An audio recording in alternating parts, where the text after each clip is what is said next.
broncopulmonar y la retinopatía de la prematuridad, ¿no? Bueno, felizmente eh, algunas se puede hacer bastante, otras pueden dejar secuelas importantes, pero cada vez se obtienen cifras menores de estas complicaciones.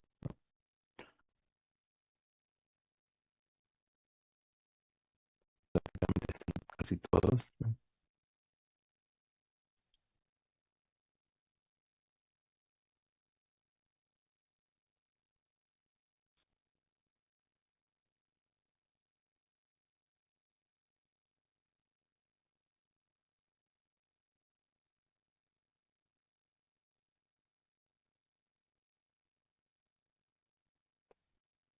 Ya. Bueno, vamos a continuar con las complicaciones de la prematuridad. Vamos a tener complicaciones tempranas y complicaciones tardías, ¿no? Complicaciones tempranas porque se van a obtener desde un inicio y unas complicaciones tardías que lentamente van apareciendo, ¿no? Dentro de las complicaciones tempranas son la mayoría de las diversas clases, ¿no? Tenemos los trastornos metabólicos y la termorregulación, de la depresión respiratoria, el síndrome hipoxisquémico, hemorragia intracraneal, hidrocefalia, algunas alteraciones de la coagulación y las complicaciones tardías, el ductus, la anemia prematura, la retinopatía, la displasia broncopulmonar y las que opinan la prematuridad, ¿no? Y acá están las dos que son motivo de la clase, como las más importantes. Em, Hay algunas enfermedades propias de la prematuridad, ¿no? Pues, la apnea, la ictericia, la enterocolitis, que van a ser motivo de clase. Bueno, ya son 4:40, empezamos ya. Ya,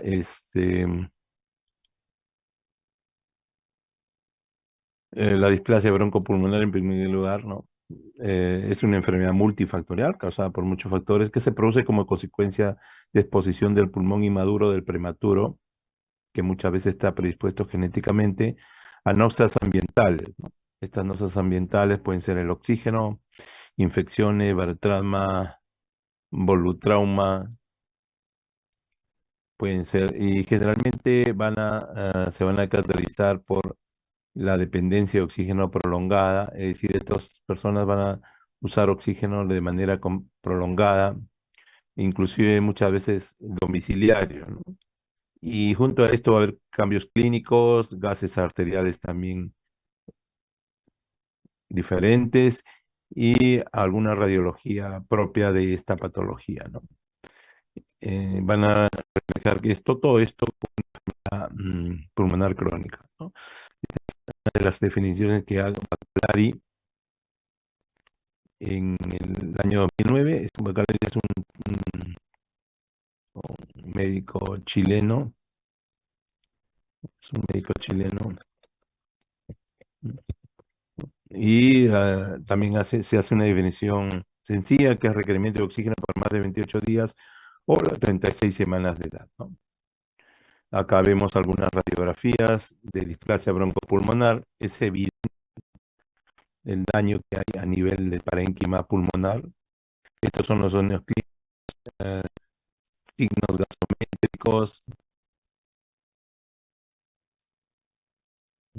gasométricos, y los signos radiológicos tal como se muestran en la imagen. Se han hecho dos tipos de clasificaciones. Una primera, ¿no? Según requerimiento de oxígeno leve, cuando se tiene una concentración superior a 0,21, que es el aire corriente que nosotros respiramos, cuando necesitan un FiO2 menos de 0,3, cuando necesitan un FiO2 mayor de, mayor de 0,3, ¿no? En realidad el inconveniente de esto es que puede ser inclusive este requerimiento de oxígeno por otra causa, no necesariamente por la displasia broncopulmonar.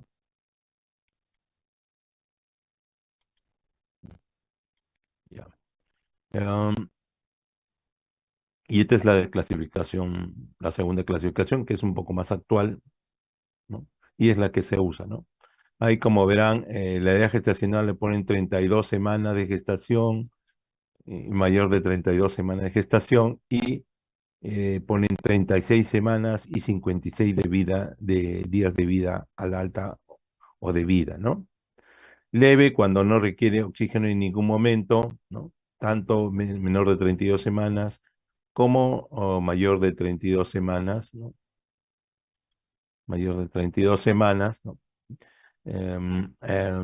A las 36 semanas de edad concepcional posapta, o no requieren oxígeno después de 56 de vida o al alta, ¿no? Cuando tiene mayor de 32 semanas. Es decir, este es un poquito más prematuro y este es un prematuro leve, ¿no?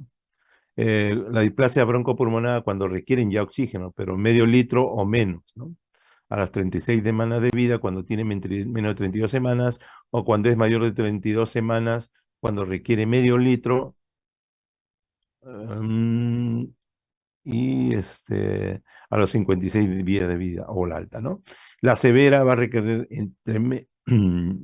más de medio litro o, o a veces apoyo ventilatorio eh, a las 36 semanas, y cuando tiene mayor de 32 semanas, 56 días de vida o a la alta, ¿no?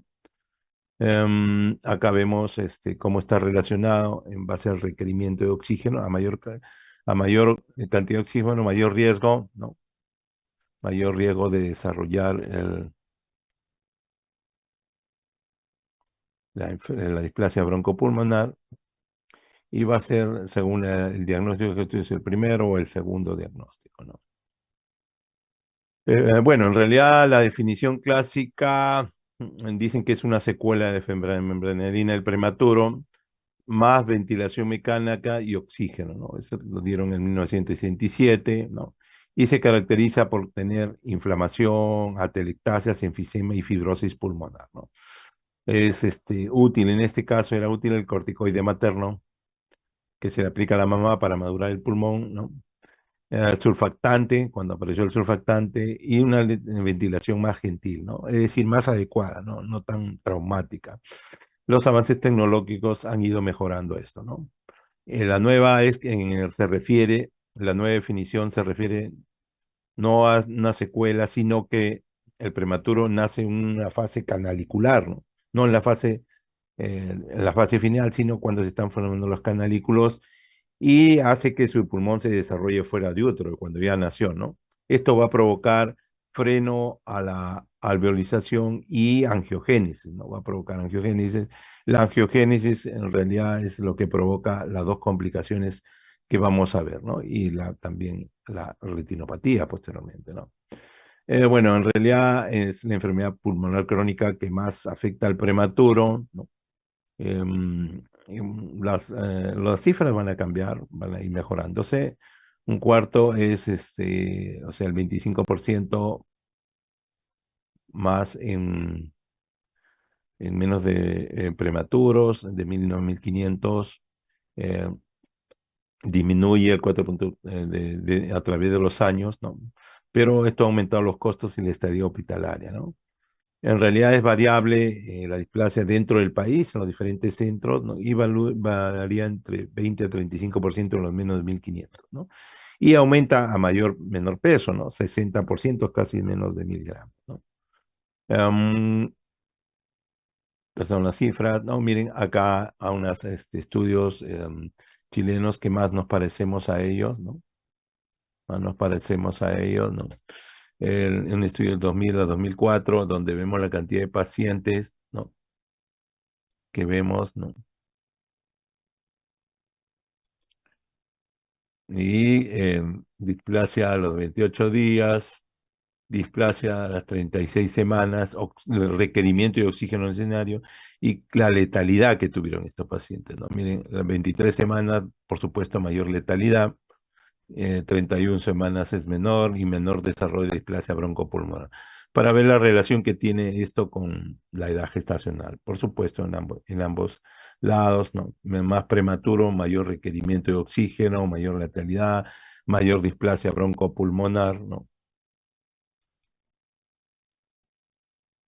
¿No?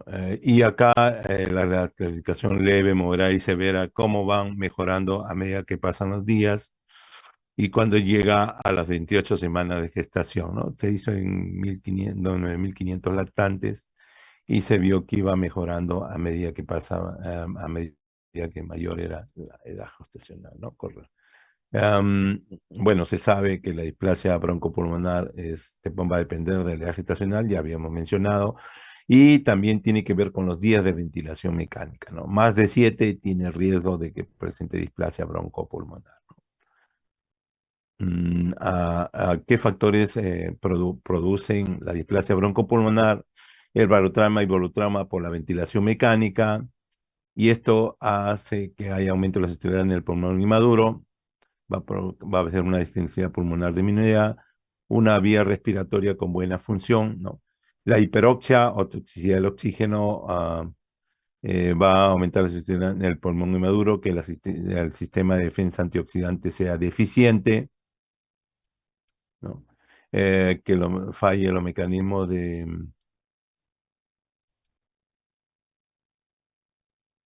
que falle los mecanismos de aclaramiento de la vía aérea, es decir, sacar el moco de la vía aérea.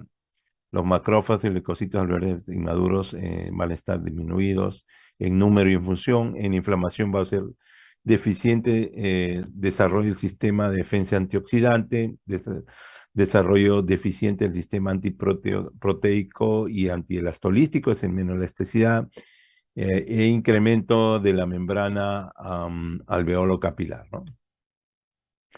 ¿Qué hace que un prematuro desarrolle displasia broncopulmonar? Antes de nacer hay factores in utero y susceptibilidad genética. Es decir, tiene familia que desarrolla displasia broncopulmonar, tiene riesgo de que desarrolle displasia broncopulmonar, ¿no? Después de nacer, el oxígeno y la hiperoxia, demasiado oxígeno le ponemos, la ventilación mecánica, cuando hacemos su recarga de líquido, básicamente en el ductus, a las infecciones y algunas características epigenéticas, ¿no? La epigenética es algunas situaciones que permiten que el gen se exprese y que tienen que ver básicamente con factores externos muchas veces, ¿no? Mm, en los factores sin útero, ya dentro del útero tenemos la preeclampsia que tiene más riesgo para displasia broncopulmonar, la corioamnionitis, ¿no? Ya que hay menos respuesta al surfactante, más ventilación mecánica y por lo tanto mayor displasia broncopulmonar.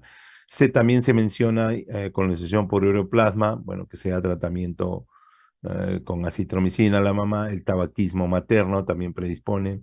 La susceptibilidad genética, ¿no? En realidad son varios genes, hay un polimorfismo de los genes modificadores. Estos genes también están relacionados con el asma y tienen que ver con la codificación de factores de crecimiento y citoquinas inflamatorias, ¿no? También está relacionado con las proteínas del surfactante A, B y C, A3 y B del surfactante, ¿no? Que se encuentran en el surfactante. Después de nacer la hiperoxia, que muchas veces iatrogénicamente podemos estar proveyendo al recién nacido, esto va a permitir que haya formación de free radicals, ¿no? Desencadena una respuesta inflamatoria y también el mecanismo epigenético se dispara, ¿no? Y hace que se exprese el gen que estaba no expresado, hace que se exprese, ¿no? Y tengamos la presencia de la enfermedad, ¿no? Esto hace que, por ejemplo, se tome en consideración que no debemos reanimar con oxígeno mayor de 90%, ¿no? Se sugiere reanimar con 30 a 50%, ¿no? Esto hace que se aparezca menos la displasia broncopulmonar, que se logre saturaciones entre 85 y 95, ¿no? Pero ojo, estas cifras de saturación tenían riesgo de provocar mortalidad, ¿no? Entonces, si bien no había displasia broncopulmonar, pero se morían, ¿no? Hay un sistema CLIO que dan los ventiladores, ¿no? que entrega el DIO2 retroalimentado por la saturación que tiene el bebé, ¿no? Si el bebé tiene una baja saturación, el sistema administra más oxígeno, ¿no? Y se programa el sistema de saturación de oxígeno dentro de los valores previstos. Por ejemplo, podemos programar entre 91 y 95. Cuando baja la saturación, brinda oxígeno. Cuando sube la saturación, baja el suplemento de oxígeno, ¿no? Ese es un sistema automatizado con control de la saturación de oxígeno, muy bueno para tratar oxigenoterapia al recién nacido. No, no lo dejamos ahí recibiendo oxígeno sin tener en cuenta la saturación, ¿no? Han habido estudios como el de VOS2, ¿no? Se suspendió en realidad porque se estaba dando saturaciones bajas para ver hasta dónde era bueno. Entonces tuvo que suspenderse, ¿no? Y en hipertensión al pulmonar se aconseja saturación encima 93, ¿no? por ciento, eh, pero a menor edad puede ser menos, pero nunca menos de 91%, ¿no? Cuando es mayor de 36 semanas, siempre mantengan por encima de 95%. Estas son las conclusiones que sacaron el estudio de Voss, ¿no? El trauma de ventilación mecánica se ha visto en modelos animales que va a irrumpir en la aceptación alveolar y la angiogénesis, ¿no? En realidad, el CPAP no disminuye la mortalidad ni la displasia broncopulmonar, es decir, iguales, ¿no? Pero mejora la severidad, ¿no? O sea, va a hacer que se requiera menos días de ventilación, ¿no? Sí, el surfactante es protector, podemos decir, o mejora el pronóstico, ya que se tienen menos días de ventilación y menos riesgo de displasia broncopulmonar. Cuando se ha empleado ventilación de alta frecuencia, no se ha visto que hay beneficios sobre la ventilación mecánica. En caso de que haya ductos, es desfavorable, ¿no? No, por lo tanto, para evitar el ducto no se aconseja el uso de ibuprofenos, ya que la mayoría cierra al tercer día, ¿no? Pero el ibuprofeno aumenta el riesgo de complicaciones renales y gastrointestinales, ¿no? Al igual que la indometacina, el ibuprofeno tiene el mismo riesgo, ¿no? En realidad no aumenta la displasia broncopulmonar y evidentemente el ductus es indicado, ¿no? Se ha intentado encontrar la etiopatogenia, se han hecho varios gráficos, ¿no? Este es uno de ellos. Del pulmón inmaduro se tiene una predisposición genética y luego vienen las agresiones, ¿no? Que habíamos mencionado, ¿no? Las infecciones, la hiperoxia que brinda el médico, la ventilación mecánica, el ductus, ¿no? Que hay, y esto estas lesiones, agresiones pulmonares van a provocar la producción de mediadores inflamatorios, free radicals, ¿no? De oxígeno. Va a haber disminución de factores reguladores, factor de crecimiento del endotelio vascular, de ácido retinoico y la proteína relacionada con la paratormona, ¿no? Todos estos elementos van a provocar detención del desarrollo vascular y detención de la aceptación alveolar, es decir, la formación de los alveolos, ¿no? Ya que recuerden que estamos en etapa canalicular, ¿no? Bueno, acá algunas otras causas con la cardiomyelitis por uroplasma, la hiperoxia, la preeclampsia, el volutrasma y el ductus, ¿no? Que van a aumentar finalmente citoquinas y factores antiinflamatorios. Habíamos visto, al igual que el anterior, disminución del VEG, disminución del factor crecimiento fibroblástico que tiene que ver con la elasticidad, ¿no? Y el pulmón permanece en fase canalicular, faltan antioxidantes, más los factores genéticos, van a provocar un lecho vascular hipoplásico e irregularmente distribuido, por lo tanto se va a reducir la alveolización, es decir, se reduce la formación de alveolos, ¿no? Hay fenotipos superpuestos, ¿no? Entre formas de expresarse este tipo de genes, algunos van a provocar obstrucción de la vía aérea pequeña, otros van a provocar hipertensión pulmonar, otros hipoplasia, van a tender a ser hipoplasia pulmonar, ¿no? Y la recuperación va a depender del catch-up alveolar los 2 primeros años de vida, ¿no? Es decir, algunos tienen una buena formación de alveolos post-vida y esto va a mejorar el pronóstico, ¿no? ¿Qué alteraciones en la función pulmonar se producen, ¿no? Generalmente se ve en el estreñimiento focal de la vía aérea pequeña, al edema, la fibrosis, hipertrofia del músculo liso, y la displasia se va a caracterizar porque va a aumentar la resistencia respiratoria total, disminución del flujo respiratorio forzado, aumento de la capacidad residual funcional, aumento del volumen residual, aumento de la relación volumen residual y capacidad pulmonar total, un volumen pulmonar bajo o normal, disminución de la confianza pulmonar, ¿no? Em, ¿Qué se hace ya, ya como parte del tratamiento, ¿no? Lo que tenemos que hacer es que no nazcan prematuros, ¿no? Se aconsejan usar corticoides maternos que va a reducir, que va a reducir la mortalidad, en realidad no reduce la cantidad de displasia broncopulmonar. El surfactante reduce la mortalidad por displasia broncopulmonar. La ventilación gentil quiere decir dar poco oxígeno y presión posible. Se hace la técnica que se llama hipercapnia permisiva, con movilidad de volumen garantizado, ¿no? Hipercapnia permisiva más o menos es mantener CO2 altos, ¿no? Durante la ventilación mecánica. Esto va a disminuir la inflamación y se va a optimizar la ventilación convencional, ¿no? Hay que controlar los procesos infecciosos, evitar la reanimación de prematura en sala de parto, evitar el ductus, restringir líquidos, utilización precoz del CPAP para evitar que esté mucho en ventilador, evitar la desnutrición extrauterina y otras actuaciones pueden ser óxido nítrico inhalado, vitamina A y superóxido dismutasa que podrían mejorar, ¿no? Bueno, dentro de esto habíamos mencionado como parte que puede mejorar la vitamina A 5.000 unidades por 3 veces a la semana, ¿no? Va a intervenir en la aceptación, reduce la mortalidad, reduce el requerimiento de O2 y la displasia broncopulmonar sin daño demostrado, ¿no? Queda por responder si se pueden aplicar endovenoso o intramuscular. Las antinas, que tienen básicamente que ver con el anel prematuro, tienen un efecto diurético y antiinflamatorio, va a disminuir el requerimiento de la ventilación y se puede administrar, se administra prematuramente, ¿no? Y ha mejorado la incidencia de la displasia broncopulmonar. Corticoides sistémicos, ¿no? Se puede prevenir, ¿no? Pero tenemos que, se puede prevenir la displasia, pero recuerden que estos corticoides sistémicos pueden provocar hemorragia gastrointestinal, más riesgo de parálisis cerebral, ¿no? Los corticoides inhalados no han mostrado beneficios. Hay que utilizarlos a veces con consentimiento informado y por periodos cortos, ¿no? Ayudan muchas veces para retirar el retiro del ventilador mecánico. En realidad, la Academia Americana de Pediatría no recomienda su uso. El óxido nítrico en animales promueve el crecimiento pulmonar y disminuye la inflamación.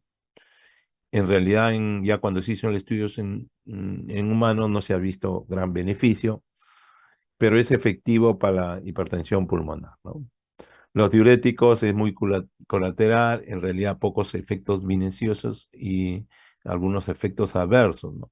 La furosemida no se aconseja, con furosemida nebulizada se ha probado, ¿no? No se conoce su efecto a largo plazo. Hidroclorotiazida más espironolactona, ¿no? Para no, que son, uno de ellos es ahorrador de potasio, van a mejorar la mecánica pulmonar, ¿no? Y la mayoría en el 2011 hizo una revisión Cochrane, concluye que los estudios no demuestran una respuesta clínica importante, ¿no?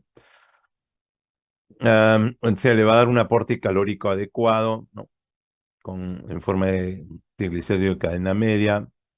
Hay que, si tiene reflujo, hay que tratar de tratamiento para el reflujo y hay que descartar la aspiración, ¿no? Evitar las infecciones los primeros 2 años de vida. Nosotros usamos palimizumab, ¿no? Básicamente más en pacientes cardíacos, a pesar de, además que eran prematuros y cardíacos, nos ayudaba para evitar básicamente infecciones por el virus sincicial respiratorio, ¿no? Es un biológico que ayuda bastante en eso, ¿no?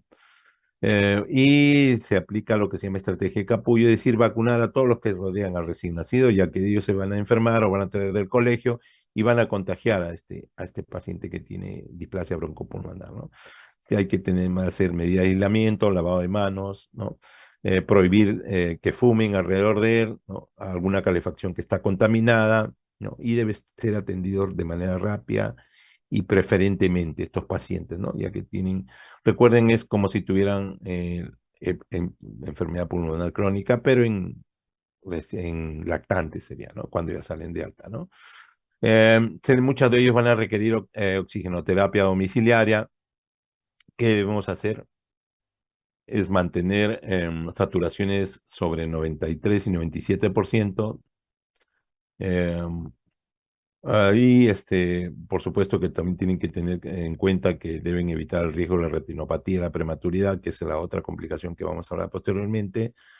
Em, Esta oxigenoterapia va a permitir disminuir el riesgo de muerte de estos neonatos con displasia.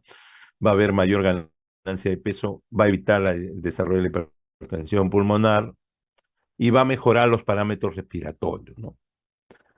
Van a disminuir los episodios intermitentes de hipoxemia que puede presentar el lactante, mejora el sueño, disminuye la readmisión hospitalaria, que se estén poniéndose mal y siendo hospitalizados nuevamente, va a disminuir el daño neurológico, darles oxigenoterapia domiciliaria y siempre se les aconseja que mantengan una saturación sobre 95, ¿no? Siempre sobre 95, ¿no? Y ha dado muy buenos resultados. Son pacientes, igual que en el EPOC, las personas adultas ven que andan con su baloncito de oxígeno, lo mismo se hace con los neonatos, ¿no? Pero cada vez tenemos menos casos. ¿Cuál es el objetivo de la oxigenoterapia domiciliaria? ¿No? Estos pacientes con displasia broncoaguda deben evitar saturación menos 92 y deben mantenerse por lo menos en un rango 94 a 96, ¿no? Rango de seguridad, sobre todo en los momentos de sueño y alimentación, donde baja un poco la saturación, ¿no? Eh, si persiste el requerimiento de oxígenos a las 36 semanas, durante estable, si está estable, ¿no? Durante 2 semanas hay que medicarlo las apneas y requerimiento de oxígeno, condiciones adecuadas en la casa, ¿no? Para poder darle de alta. Generalmente sus situaciones se resuelven en 34 y 40 semanas. Nunca debe saturar menos de 90, al menos 95, siempre eso tienen que llevarse, ¿no? La hipertensión pulmonar ocurre en un umbral de 90. Hay algunos ingresos por episodios de muerte, de riesgo de muerte súbita. Ojo, eso es lo que más complica con estos pacientes, ¿no? Si mantenemos con saturaciones bajas, no crecen estos niños adecuadamente, ¿no? Si menor de 90 tenemos riesgo de muerte súbita, ¿no? ¿Qué tratamientos promisorios tenemos? Tenemos el tratamiento con enzimas antioxidantes intratraqueales, con inyección intratraqueal de células madre, ¿no? Pero ya se ha hecho el estudio de animales, pero todavía no vemos a largo plazo, posteriormente, ¿no? Son niños que normalmente están con rehospitalización. Generalmente, miren, un buen porcentaje se hospitaliza los primeros 2 años de vida, que es el riesgo, y que se ha ido mejorando, ¿no? Se ha ido mejorando, ¿no? Las hospitalizaciones en distintos cortes, en diferentes estudios, los ingleses, los españoles, ¿no? Los ingresos hospitalarios, ¿no? Y Latinoamérica, ¿no? El riesgo de sibilancia, ¿no? Aquellos pacientes a veces lo asocian con enfermedades de tipo de broncoespasmo, ¿no? Se han hecho estudios a largo plazo, un estudio de PICUR, ¿no? Con una corte de prematuros de 20 a 25 semanas en Inglaterra, ¿no?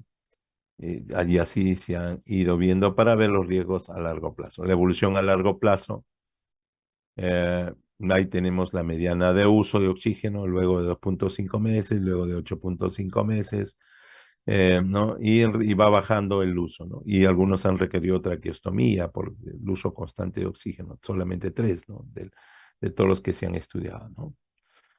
Bueno, al hacer el control con la espirometría y postventilador a los 11 años, se ha encontrado y se le echó el estudio pareado, ¿no?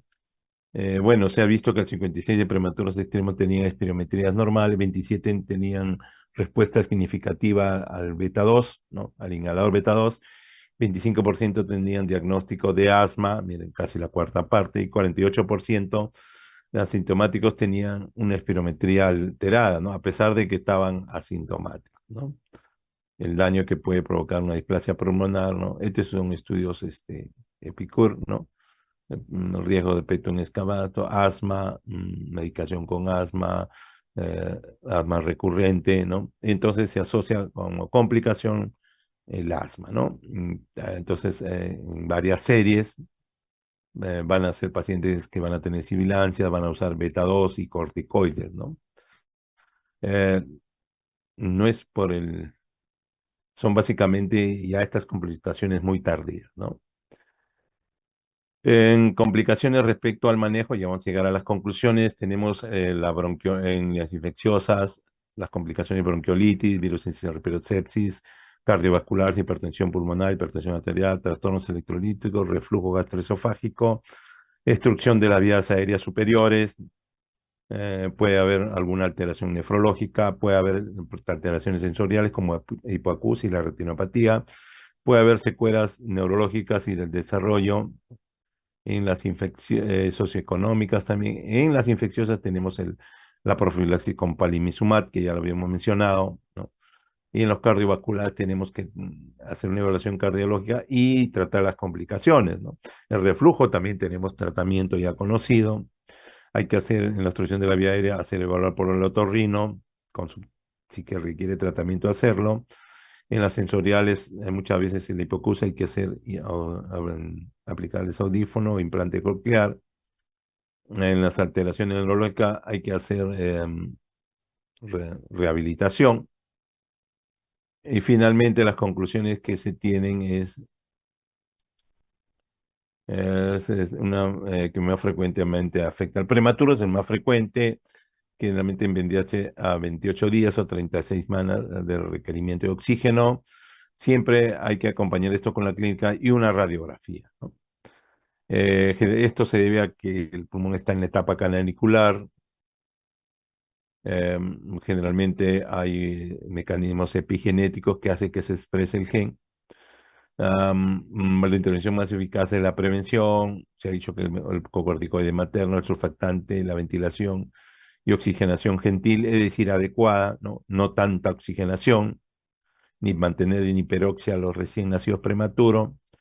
Bueno, también una correcta nutrición, evitar que se sobreinfecta, ¿no? La hospitalización, rehospitalización es frecuente, hasta 40%, ¿no? Y a los 11 años de vida hay más casos de hiperreactividad bronquial con atrapamiento de aire y la mayoría sin respuesta a al beta 2 inhalado, ¿no? Bueno, estos son los criterios para dar de alta cuando ya están asintomáticos, cuando no hay episodios de la última semana, la posibilidad de volver ambulatoriamente, ¿no? Y ya cuando los padres están preparados para tenerlos en casa, ¿no? Bueno, rápidamente la segunda complicación de la prematuridad, ya que se nos va la hora. La retinopatía del prematuro es una enfermedad severa de los prematuros, caracterizada por la aparición de vasos sanguíneos que se desarrollan entre la unión de la retina vascularizada y la retina vascular no desarrollada. ¿Por qué? ¿Qué pasa esto, no? Cuando uno nace, la retina no está totalmente vascularizada. En ese proceso se va a vascularizar, sobre todo en los prematuros, ¿no? Esto ya fue descrito antes ¿no? En plena guerra mundial por Terry, ¿no? Ya hace mucho tiempo, se dieron cuenta que tenía que ver con el suplemento de oxígeno y la relación de hiperoxia, ¿no? O sea, en la embriología saben que las células van invadiendo la retina periférica, los vasos retinales maduros llegan hasta la hora cerrata nasal a las 36 semanas, es decir, completan la vascularización de la retina, ¿no? Y la zona temporal recién madura entre 42 a 44 semanas postconcepcional, ¿no? Es decir, está en pleno desarrollo la vascularización. Y esto se podría ver afectada por brindar exceso cantidad de oxígeno a nuestros prematuros, ¿no? Sobre todo los prematuros, ¿no? Que es menor la formación de los vasos sanguíneos dentro de la retina, ¿no? Es un desorden vasoproliferativo que afecta preferentemente igual a los prematuros, ¿no? El resultado es la detención de la erosión normal de los vasos retinianos. Va a haber vasoconstricción, obliteración y va a suceder una neovascularización, que es lo que hace daño, ¿no? Hacia el vitrio va a haber edemas, hemorragia retiniana, fibrosis retiniana, puede haber retracción y puede provocar una fibroplasia retrodental. Y finalmente, lo más grave es que la retina se desprende, ¿no? A menudo las afecciones leves curan y regresan solas, ¿no? o pueden conducir a una ceguera importante, ¿no? Em, bueno, los antecedentes, resultado, ya habíamos visto. La incidencia nuevamente es variable, hay a mayor prematuridad, mayor incidencia. Los ROP3 son menos frecuentes, ¿no? La raza también se ha dicho, se ha mencionado, menor tendencia en los morenos, en los afroamericanos. En el sexo no hay diferencias, ¿no? Como en la fisiopatología, igual a las 6 semanas. Eh, en la zona nasal proliferan los vasos a las 36 semanas, en la zona temporal a partir de las 40 semanas, los partos prematuros van a provocar este problema, ¿no?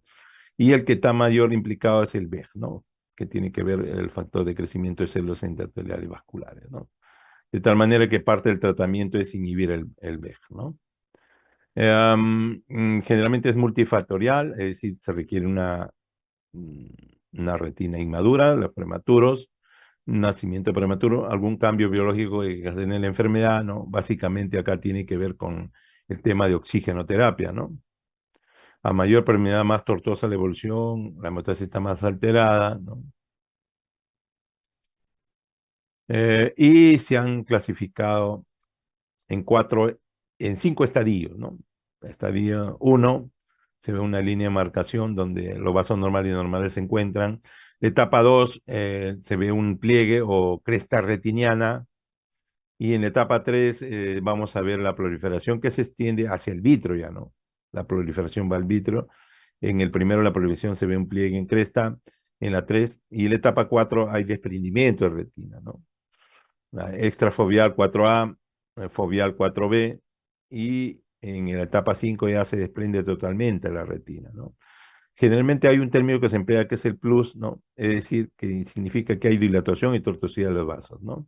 Y un plus rápidamente progresivo en la zona 1 es conocido como enfermedad de Rash, ¿no? Acá las zonas, ¿no? Para ubicar qué zona, la zona 1 está cerca de la mácula central, la zona 2 amplia y hasta en la zona nasal lo ubica todo, la zona 3 es, ¿no? El tamaño del resto de retina en forma de media luna respecto a la zona 2, ¿no? Bueno, acá algunos ejemplos donde está la zona 1, zona 2, ¿no? En la zona 1 donde está la mácula, sabemos que es la zona de visión aguda, y la zona 3 es la periferia, ¿no? Después de un parto normal, los vasos crecen hasta llenar el espacio en blanco, ¿no? En el ROP los vasos de la retina no pueden alcanzar la periferia, ¿no?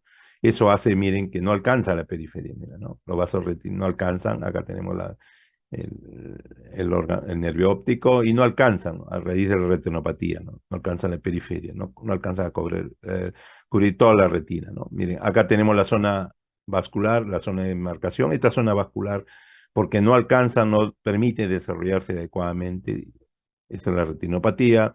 Este RODOP se ve ya la cresta, ¿no? La cresta, la rotunda, la línea, y se ve un depósito de fibrina y zonas de neovascularización, ¿no? En ROP3 se va proyectando hacia el vítreo, ¿no? La demarcación deja de unir el vítreo en esa línea, ¿no? El plus disease, cuando ya hay vasos tortuosos, miren los vasos también tortuosos, ¿no? Y el 4 cuando ya se desprende la retina. Miren acá el desprendimiento de la retina, 4A no compromete la mácula y 4B la mácula también está comprometida, se ha desprendido, ¿no?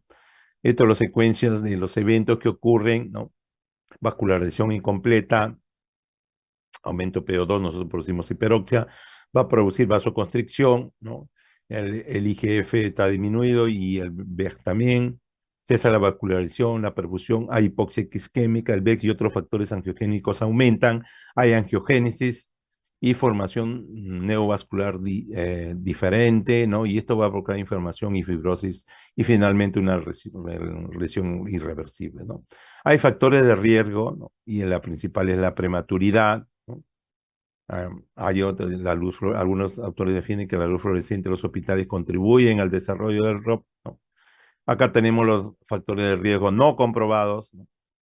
Son bastantes, transfusiones, hipoxemia, anemia, hemorragia, síndrome respiratorio, hipoxia crónica, ductus, exsanguinotransfusión, y los factores de riesgo comprobados, ¿no? Tenemos la edad gestacional, la oxigenoterapia, exposición prolongada a CO2 y el género masculino, algunos estudios dicen que es igual, y la raza blanca.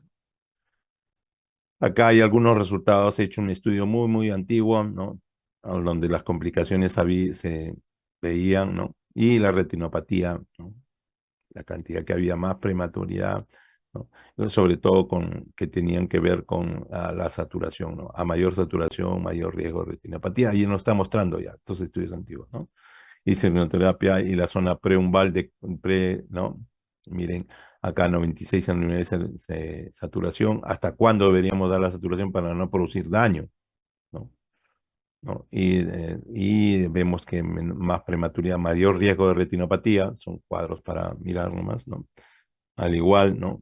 Tanto está incrementada la displasia broncopulmonar como la retinopatía de la prematuridad, ¿no? ¿Qué estrategias en relación a la retinopatía, no? Primero, prevenir, por supuesto, que evitar los prematuros, hacer un manejo óptimo de la oxigenoterapia, del apoyo ventilatorio y hacer una buena hemostasis, ¿no? Hay que detectarlo oportunamente, es decir, el oftalmólogo tiene que hacer un fondo de ojo, que es el diagnóstico, y hay que hacer el tratamiento en sus grados iniciales, ¿no? ¿Cuál es el objetivo del tratamiento? Es la destrucción de la retina periférica inmadura, que es productora de hipotéticos factores de vasoproliferativo, ¿no? Lo inmaduro, ¿no? Y fibroproliferativo, ¿no? Es decir, que va a haber una neovascularización y va a haber fibrosis, ¿no? Y hay que hacerle seguimiento, ¿no? Inclusive cuando se va de alta, ¿no? Eso ocurre en el hospital, los oftalmólogos le hacen un seguimiento, ¿no? A los que han tenido este riesgo, ¿no? Tiene que haber un oftalmólogo experto, ¿no? Se le hace un screening, es decir, se le hace tanto a sanos como a enfermos, todos los que tienen menos de 28 semanas o menos de 1500 gramos, ¿no? Algunos hospitales han optado para ampliar más y que no se escape nada menos de 1800 gramos en menos de 34, ¿no? Si la oxigenoterapia se le ha dado más de 3 días, ¿no? Tiene hemorragia interventricular, anemia, hipoglicemia, hay que hacerle también control, ¿no? El primer examen entre cuarta y sexta semana de vida y revisiones va a ser 1 o 2 semanas hasta la que se logre la madurez retiniana, ¿no? Generalmente informan retina inmadura, porque todavía está madurando, y este es el fluxograma del MINSA, ¿no? Que nace el prematuro en riesgo, fondo de ojo a las 32 semanas de edad gestacional o 4 semanas de vida, lo que suceda primero, ¿no? Si es de edad 32, edad corregida, si tiene signos de ROP, evaluación semanal, si no tiene, control quincenal por 14 semanas, cada 2 meses hasta el año, de 6 a 2 meses después el control, ¿no? Si no tiene ROP, evaluación semanal, si vemos, si hay regresión, pasamos a este control quincenal, si no, clasificamos el riesgo, ¿no? Y pasamos a dar tratamiento, fotoevaluación láser, crioterapia, control semanal, ¿no? Y vemos si hay regresión o no hay regresión, ¿no? Este es el fluxograma. El tratamiento médico, ninguno disponible, se dice, pero se han ido tratando, ¿no? Generalmente se han aplicado angiogénicos, ¿no? Antiangiogénicos, ¿no? Em, ha producido la cirugía ablativa, de eso tenemos la crioterapia y la láser terapia, ahora se prefiere hacer láser terapia, ¿no? En las primeras, el tratamiento quirúrgico hay que hacerlo en ayuna, como es una pequeña intervención, a veces lo sedan con hidrato de clorar o a veces anestesia, ¿no? Se le hace un tratamiento cicloplégico, ¿no? Lo que se emplea ahora bastante son los agentes anti-VEGF, ¿no? ¿No? 4 inhibidores existen en el mercado, Bemacizumab, ¿no? Que es la Avastin marca comercial, es el que más se utiliza en los prematuros, ¿no? Y cómo actúa, ¿no? Actúan a este nivel, ¿no? Agentes anti-VG, se une al VG y hace que este VG se una a los receptores endoteliales, ¿no? Se ha usado a veces como monoterapia. Esta aplicación es intraocular, por si acaso, ¿no? No es que le dan vía oral ni otra forma. Hacen una punción a nivel de retina, ¿no? Se ha tratado como monoterapia o como acompañado con fotocoagulación con láser, ¿no? Acá una diferencia entre ambos tratamientos, láser y bemarituzumab, ¿no? Avastin, más fácil de mencionar, ¿no? El láser va a requerir anestesia general, el otro requiere solo sedación.